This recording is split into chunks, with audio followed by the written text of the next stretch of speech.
Salut les amis, petite actualité ce matin.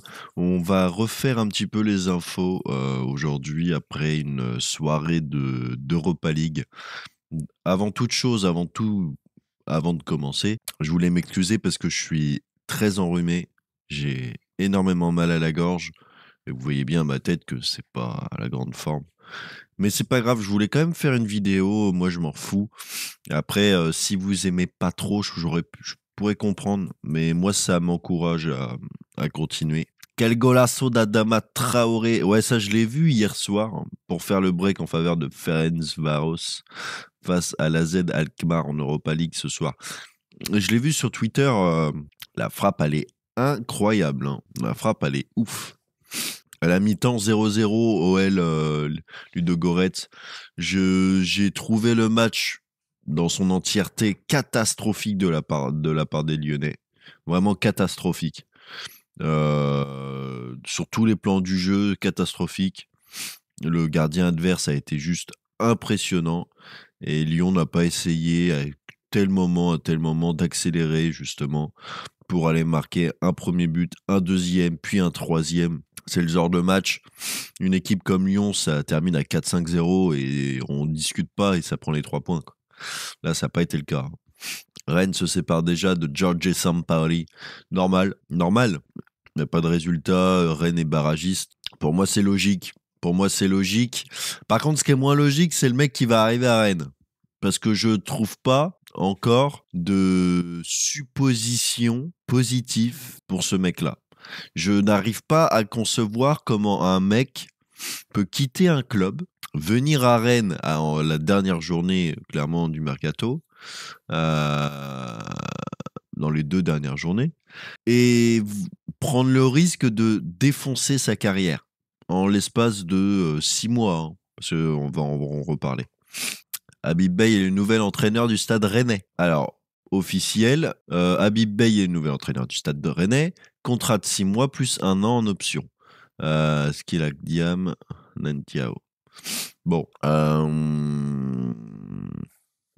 Le mec, il est parti du Red Star. C'était un super entraîneur du Red Star. Le mec est fort. Il a une vision de jeu. Il a quelque chose qui est intéressant. Euh, des super résultats avec le Red Star, hein. Il me semble que c'est lui qui les fait revenir de National. Par contre, vous pouvez mettre en commentaire si je me trompe, parce que des fois, peut-être, je peux me tromper. Mais il me semble que c'est lui qui les fait revenir, donc il y a une montée déjà. Il monte en Ligue 2, il continue. Et en janvier, il décide de quitter le Red Star à la mi-saison et de prendre une équipe comme Rennes, qui a d'énormes joueurs, qui est barragiste et qui va essayer de se maintenir. Alors pourquoi moi je trouve que c'est pas une bonne idée? Alors déjà, je vais vous donner les arguments que moi je pense qu'une personne peut dire pour que ce soit une bonne idée. La bonne idée, c'est il essayait de trouver une équipe en Ligue 1 à entraîner, peu importe laquelle, pour le lancer. Donc là-dessus, ok. Il cherchait une équipe de Ligue 1 pour continuer à s'améliorer et continuer aussi à regarder si sa vision de jeu est la bonne. Donc ça, je suis ok là-dessus. Il y a aucun, enfin, moi, je vois pas de problème là-dessus. Seulement, moi, je pense que là, c'est comme au catch ou à l'UFC. En gros, là, il vient de mettre sa carrière en jeu pendant les 6 prochains mois. C'est-à-dire que si ça marche, bah, ça marche. C'est-à-dire que si ça marche, on va pas se dire, oh, c'est dingue. Il a fait une remontada avec Rennes. C'est ouf. Non, parce que l'effectif est déjà bon de base. L'effectif de Rennes, normalement, c'est 5-6e. Allez, 7. Et encore, je ne sais même pas 6-7, c'est un bon résultat pour Rennes. 5-6e. Donc même s'il reprend l'équipe et qu'il termine 13e à la fin de la saison, est-ce que forcément ça aura bien marché? Moi, c'est la question que je me pose. Les dirigeants du Stade Rennais, eux, ce qu'ils veulent, c'est l'Europe. Là, ils sont 16e. Il reste une moitié encore de championnat. Enfin, une moitié. Un peu moins d'une moitié, mais bon, il reste quand même des matchs. Donc, c'est toujours possible d'aller en Europe. Moi, je pense que c'est un gros risque de faire venir un entraîneur qui n'a absolument pas l'habitude de la Ligue 1. Du coup, effectivement, moi, je trouve ça assez compliqué que Khabib Bey puisse être l'entraîneur du Stade Rennais. Après, ils testent, ils verront bien. Pour moi, il arrive dans un effectif où il aura surtout, il aura aucune excuse. Autant Thierry Henry à Monaco, il avait des excuses parce que l'infirmerie était au complet et ça n'allait pas très très bien physiquement pour les joueurs. Donc il jouait avec des jeunes, tatati tatata. Donc je peux comprendre que pour Thierry Henry, si vous voulez, ça se passe mal. Là, avec l'équipe qu'il a, s'il est encore barragiste dans un mois, il est viré, hein. Moi, je lui laisse même pas 6 mois. Dans un mois, il est viré. Les dirigeants ne le laisseront pas faire descendre le club en Ligue 2. Ça, c'est mort. Bah, lui, mais il y a aussi là une partie de faute pour Giorgia Sampaoli, hein. L'entraîneur de Santos se félicite du retour de Neymar. D'après ce que j'ai lu, vous me direz si je mens, l'entraîneur de Santos, l'entraîneur, putain, qu'est-ce que je suis bête, moi. Neymar partirait à Santos que pour 6 mois et après, pourquoi pas, reviendrait en Europe. C'est le bruit qui court. Est-ce qu'on en sait un peu plus sur le retour de Neymar au niveau du contrat? Parce que je l'ai pas vu sur Twitter pour le moment. Dites-moi dans les commentaires si vous en savez un peu plus. Corentin Tolisso, ouais, qui marque du coup le premier but. Bon, on est pas mal. L'OGC Nice est mené au score par le Bodo Glimt peu avant l'heure de jeu. Rien ne va pour les hommes de Francaise en Coupe d'Europe cette saison. Francaise, du coup, qui, si je mens pas, est l'ancien entraîneur de Lens. Je vais aller voir, pardon, excusez-moi.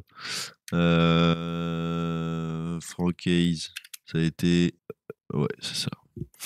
C'est ça, ça a été l'entraîneur du RC Lens, mais aussi également de Lorient. Rien ne va pour les hommes de Francaise en Coupe d'Europe cette saison. Bah ouais, écoute, après, c'est la deuxième saison que t'es avec l'OGC Nice? Ou la première? Bon, on va attendre de voir, hein. Rodrigo évasif sur l'avenir de Vinicius Junior. Moi, je pense jamais de ma vie, Vinicius Junior quitte le Real, hein, donc, Bradley Bouanani permet à l'OGC Nice d'égaliser face au Bodo Glimt en Ligue Europa ce soir. Égalisation de Ludogorets et c'est mérité au vu de la physionomie de la rencontre. Ouais. Confession de Cristiano Ronaldo sur sa relation avec Lionel Messi. J'ai regardé, en gros, il dit simplement qu'il n'a jamais eu aucun problème d'entente avec Lionel Messi, bien au contraire, que finalement, ils étaient même plus potes qu'autre chose dans l'idée. Le Stade Rennais s'intéresse à Kazim Olegb, le feu follet, international espoir belge du Cercle Bruges. Valeur du joueur entre 4 et 5 millions, concurrence des clubs italiens. On verra bien, hein. Le Stade Rennais cible Kazim Olegb. Oui. Finale. L'OL résiste péniblement à Ludogorets et se qualifie pour les 8e de finale. Terrible. L'Olympique Lyonnais est tenu en échec sur son terrain face à Ludogorets, mais assure l'essentiel en se qualifiant d'office pour les 8e de finale d'Europa League. Le premier match de la presse Pierre Sage se solde par un match nul. Ouais. Bah, c'est surtout là aussi un Pierre Sage. Bon, on pourrait en discuter pendant 6 heures. Pour moi, c'est une grosse connerie ce qu'ils font. Pierre Sage, toute ma vie, Pierre Sage, je le laisse les 6 derniers mois. À la rigueur, je change cet été si j'ai envie de voir autre chose. Mais je change au mois de juin. Comme ça, je suis sûr que Fonseca, Paulo Fonseca peut déjà recruter. Si Lyon lui laisse quelques thunes, peut vendre, peut parler avec les joueurs, peut machin. Là, qu'est-ce qui va se passer? Il va arriver aujourd'hui. Ça va pas être fou, hein. Je vous le dis tout de suite. À mon avis, Paulo Fonseca et Pierre Sage n'ont pas le même style de jeu, hein. Je pense que c'est pas forcément une bonne idée de la part de Textor, mais vu que lui, je peux plus me l'encadrer, lui. Il croit qu'il a la science infuse, qu'il connaît le foot comme jamais personne ne l'a connu. C'est un problème, hein. Donc bon, ouais, je suis emmerdé, hein. En fait, là, durant la vidéo, là, je suis déjà à 12 minutes. Ça fait 3 fois que je mets. On continue. L'Olympique lyonnais, oui, donc ça, ok. Donc, comme je vous ai dit, hein, c'est à mon avis. Ouais, le classement définitif. Les 24 qualifiés de Ligue Europa sont connus. Le classement débuté après la phase de groupe de Ligue Europa. Ah, ça, par contre, ça m'intéresse de savoir. Ayoub El Kabi, ok. Barnabas Vaga, Victor Osimhen, Samuel Omorodian, Younous Akgun. Ok. Victor Osimhen, hein, Galatasaray. Écoute. Et si l'OGC Nice avait signé le pire parcours de l'histoire d'un club français aux Coupes d'Europe? Match nul face à la Real Sociedad, 4-1 défaite face à la Lazio de Rome, défaite 1-0 face à Ferencváros, match nul 2-2 Vezes Twente, défaite 4-1 face aux Rangers, défaite 2-1 face au Royal Union Saint-Gilloise. Défaite 1-0 contre Regensburg. Match nul 2-2 contre Bodo Glimt. Termine à la 35e place, avant-dernière. Seulement 3 petits points gagnés. C'est une honte, hein. C'est vraiment une honte. Je peux même rien dire d'autre. Juste je monte, parce que je slide parce que c'est une honte pour l'OGC Nice. Je sais pas. Le coup de gueule de l'avocat de Mehdi Benassia, ouais, ça c'est une histoire qui m'intéresse moins. Ça. Après, ils font leur truc. Le GC Nice n'a pas pu sauver son honneur face au Bodo Glimt. Soir et termine sa campagne européenne sans une seule victoire. Carton de but entre le Ferencváros et l'AK Alkmaar, Manchester United dans le top 8. Le résumé de ce multiples victoires Europa. Par ici, ouais. Ok, là on a quoi? Alali étant pour parler avec Galeno du FC Porto. Ouais, j'espère que d'abord il va faire une carrière en Europe avant de se barrer en Arabie Saoudite, ça serait cool. Alors là, qu'est-ce qu'il me dit, lui? De la même manière, que ce soit Ludogorets, Brest, Nantes, Montpellier, on les a tous pris de la même manière, que ce soit Marseille, Paris, on les prend. On les prend pareil, on y va pour gagner. Pas d'autre solution, il n'y a rien à faire là-bas de plus que ça. On a 3 jours pour travailler, on va rester concentré sur ce qu'on a fait de bien, on va essayer de régler les petits détails qui ont manqué aujourd'hui. Je suis sûr que dimanche, on va tout donner pour gagner. On y va pour gagner, il n'y a rien à faire là-bas de plus que ça, ouais. C'est le résumé de ces 24 secondes. À voir, à voir. Ouais, il nous laisse une image exceptionnelle parce que quand on voit où est-ce qu'il a récupéré le club et où il l'a mis, il a gagné le respect de tous. Je pense que très peu d'entraîneurs dans le monde, dans l'histoire du football, ont pu faire ce qu'il a fait. Je lui souhaite tout le meilleur pour la suite et j'espère qu'il. Ouais. Ryan Cherki en a un match vibrant à Persage, il a gagné le respect. Très peu d'entraîneurs dans le monde et même dans l'histoire du football peuvent faire ce qu'il a fait. Je lui souhaite le meilleur et j'espère qu'il trouvera un club à sa hauteur. Un projet, je crois même qu'il dit. Le vibrant hommage de Ryan Cherki à Pierre Sage. De la même manière, Hanif Ben Berkan, de la même manière que Mathys Tel, il ne voulait pas du tout quitter le club au départ, mais l'entraîneur n'a pas vraiment tenu ses promesses concernant le temps de jeu cette saison et il a clairement fixé comme objectif la CAN 2025, d'où son envie de jouer rapidement. Je trouve qu'ils ont un certain problème à Asnou veut définitivement quitter le FC Bayern de la deadline car il n'est pas satisfait de son tour de jeu. Le talentueux arrière-gauche de 18 ans a reçu des offres concrètes de clubs de Bundesliga. Porto, Benfica et la Juve surveillent tous sa situation et le considèrent comme un grand talent. C'est une course ouverte maintenant. L'international marocain est à surveiller jusqu'à Deadline Day. Ouais, je me permets de préciser, Cherki dit on y va pour gagner. Il n'y a pas d'autre solution, il n'y a rien à faire là-bas de plus que ça. Il alerte sur la nécessité de Lyon de gagner et n'attaquer pas l'OM. Loin de moi l'envie de gagner à Cherki ou à autre chose que j'ai pu dire. Oui, bah on a bien compris. De toute façon, les gens, ils sont bêtes aujourd'hui parce que ils interprètent des tweets sans aller voir d'autres sources. Donc voilà, lui est obligé de se justifier parce qu'il n'a pas voulu faire un long texte, il a juste voulu laisser une petite phrase. Et les gens se sont dit dans les commentaires, ah tiens, il attaque l'OM. Non, pas du tout. C'est complètement bête de réfléchir comme ça. Les gens pensent que sur Twitter, à partir du moment où il y a une petite coche bleue, le mec dit la vérité. Les gars, s'il vous plaît. Ouais, John Textor au cœur d'une scène étrange au Groupama. Ah bon? Vas-y, je vais cliquer dessus pour une fois. Malgré le contexte lyonnais, je vous lis parce que je vais pas tout renier et remettre. Malgré le contexte lyonnais très tendu depuis l'éviction de Pierre Sage, John Textor a l'art de se montrer sous son meilleur jour. Hier, alors que des banderoles anti-Textor ont été déployées au Groupama Stadium à l'occasion du match de C3 face à Ludogorets, l'Américain est apparu tout sourire. RMC Sport explique également qu'une scène étrange produite en fin de match. Alors que les Ultras ont demandé aux joueurs de venir s'expliquer, Textor se trouvait tout sourire à quelques mètres de là en train de faire des selfies avec quelques fans, visiblement pas préoccupé par la grogne des supporters rhodaniens. Oui, bah écoute, oui. En même temps, j'ai envie de te dire, c'est Textor. Hein. Ça y est, on a fini? On a fini déjà là? Ah oui, non, je suis bête. Je me disais, mais oula. Ok. Jubilaire League, le Stade Rennais fait une première offre de 3,5 plus 500 000 balles de bonus pour Kazim Oleg. Proposition refusée par le cercle rouge. Avance entre les deux clubs. Ok. La date de prolongation de Lamine Yamal est connue. Ce serait quand du coup? Si son contrat n'expire qu'en 2026 sur 18 ans, le 13 juillet prochain, c'est pas cher pour lui, puisque c'est la date à laquelle sa prolongation sera officialisée. Ok. Le 13 juillet. Ça marche. Ça va être un truc de ouf. Hein.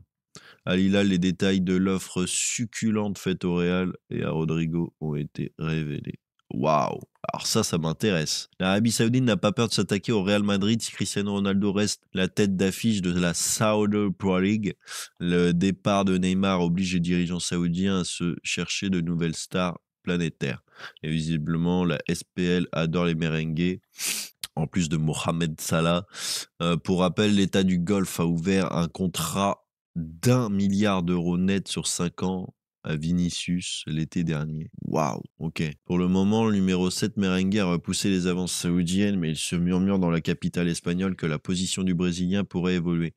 Hier, nouveau coup de théâtre, la presse brésilienne a affirmé qu'Al Hilal, qui vient de perdre Neymar, est parti à l'assaut de Rodrigo, 24 ans. L'homme a tout fait de la Casablanca, 12 buts, 7 passes D en 28 matchs. Manchester City toujours à l'affût. Cette nuit, les détails de l'offre saoudienne pour l'international Uribaldi. À 31 sélections, 7 buts ont fuité dans l'émission. El Chiringuito. Ainsi, on apprend qu'Al Hilal espérait recruter Rodrigo dès cet hiver, pour espérer concrétiser cette tentative plus qu'audacieuse. Le club entraîné par Jorge Jesus a proposé 300 millions de balles au Real et un salaire annuel de 140 millions à Rodrigo, des montants XXL qui n'ont toutefois pas fait flancher le joueur, qui a repoussé les avances d'Al Hilal. 300 millions, plus 140 millions pour le joueur par an. Oh, les gars, je sais pas si vous vous rendez compte. 140 millions, truc de ouf, quoi. Et même pour le Real, genre 300 millions, c'est vrai que tu réfléchis, putain, c'est une sacrée somme, quoi. Et il reste encore des ailiers droits, mais je comprends. Mais en fait, des fois, tu te dis, tu penses pas à l'argent. Parce que toi, le but, c'est d'être en Europe, c'est d'être dans le meilleur club du monde, c'est... voilà. Mais putain, je pense que quand devant toi, t'as un contrat de 140 millions, les gars, faut avouer que tu dois réfléchir quand même. Genre, je pense pas que Rodrigo a dit... Non, les gars.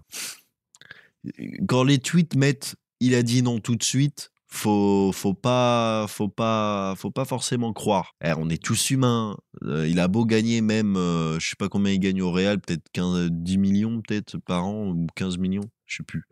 Puis avec les pubs, allez, disons 20 millions par an. Quand tu reçois, même eux, même les joueurs, tu reçois une offre de contrat de 140 millions de salaire par an. Le club reçoit une offre de transfert initiale. C'est même pas. On a entre guillemets négocié pendant 3 semaines. Non, c'est une offre initiale pour ouvrir le dossier à 300 millions d'euros. Moi, là, je suis le Real, j'en demande 500. Tout de suite, tu renvoies 500 balles, 500 millions.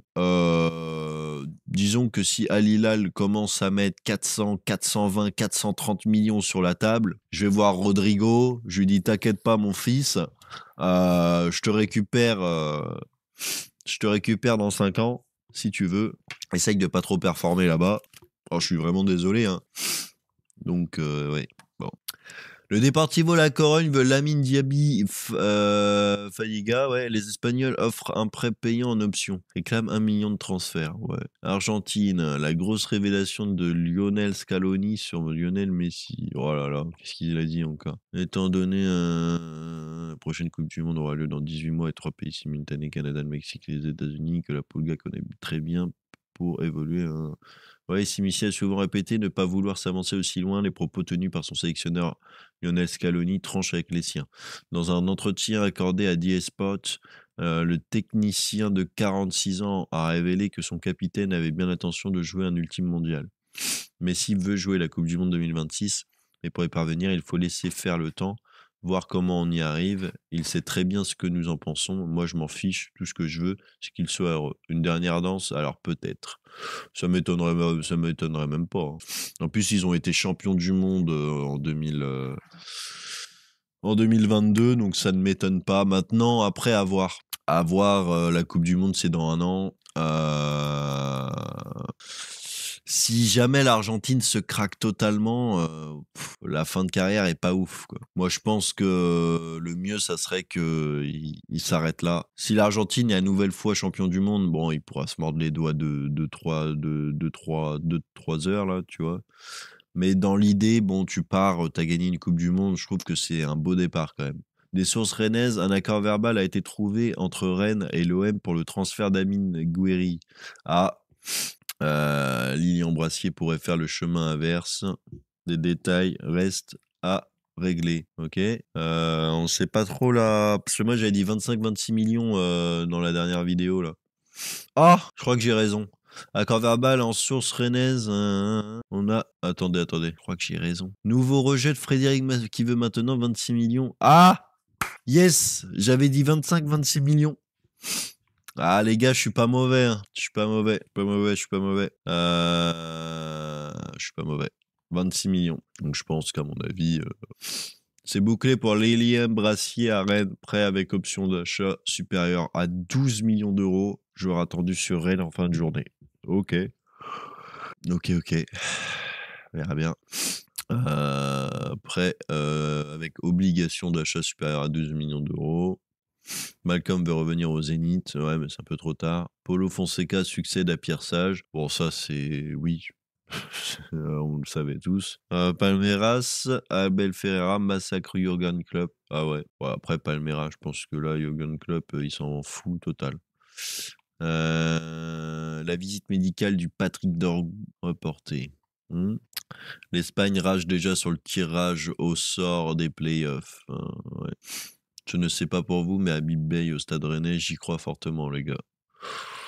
On verra bien. Je vais retweeter. Hop, on verra bien. Sur Instagram. Je tiens à remercier du fond du cœur toutes les personnes qui m'ont envoyé de très nombreux messages. Merci pour la bienveillance et votre soutien inébranlable. Dans ces moments où la déception est forte, ressentez votre énergie et votre confiance sont essentielles pour moi. Aujourd'hui, je ressens une incompréhension totale. J'ai toujours porté le football avec passion et respect. Et j'ai toujours défendu les valeurs qui font la grandeur de ce sport. Le football doit rester un espace d'engagement sincère où chacun peut s'exprimer sans crainte. Vous connaissez ma passion pour l'OM et ma détermination est donc plus forte que jamais. Nous savons ici à Marseille ce que signifie se battre, tenir bon et avancer. Je continuerai à défendre avec vous et pour vous notre état d'esprit et nos valeurs. Merci. Ouais.